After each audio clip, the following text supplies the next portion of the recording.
The nature of human intelligence, one of the inherent traits of human intelligence, the natural manifestation of human intelligence, it has to classify and categorize everything. And because the nature of human intelligence is it has to classify and categorize everything, it cannot stop judging. You will not be spared from the judgment of the world. Nobody.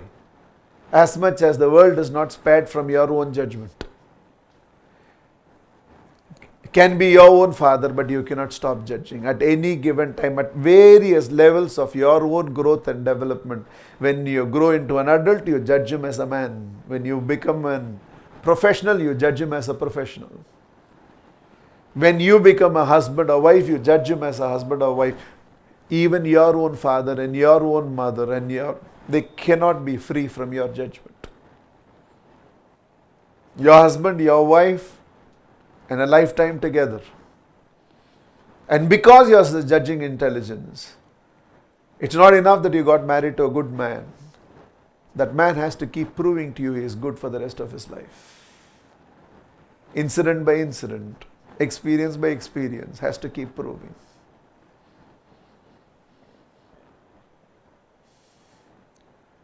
She has to continue to keep living up to your judgment. It's not that one day you decided she is the greatest blessing of your life. And sure enough, she is. But it doesn't end there. 2-3 things do not go in your relationship the way you expected.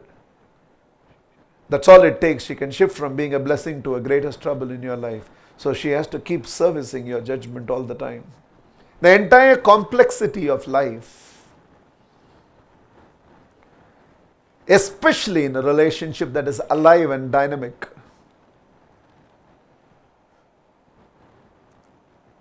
You cannot come up with fresh judgment of Krishna.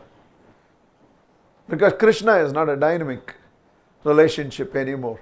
The attributes is already written, the story is already written, the miracles are already recorded, the mythology is already created around, the stories are already told. You have already formed your judgment and perception. He is nothing to you or something to you, it's over. Jesus Christ is done and dusted with. He is your God, or he is the founder of Christianity, or he is a messenger of God, or he is a nice man, he is a lover, he is nobody to me. Judgment is already done and over. But that's not the case with your children. At 7 and 10 and 12 and 14 and 16 and 18 and 20 and 22, and after they become 50, they still have to live up to the judgment of the parents. You don't respect me. You could have lived your entire life. There are people sitting here, his father is everything to him, his father is everything. He lived his entire life around his father, Chaudhary. Even after that, you will have to still in the next incident prove to your father you respect him. You're never free from it. And it is not something that, it's not your father problem or my father problem or his mother's problem or that husband's problem or this wife's problem or this son's problem or that daughter's problem. The nature of human intelligence which defines you as a human being is it cannot stop classifying and categorizing.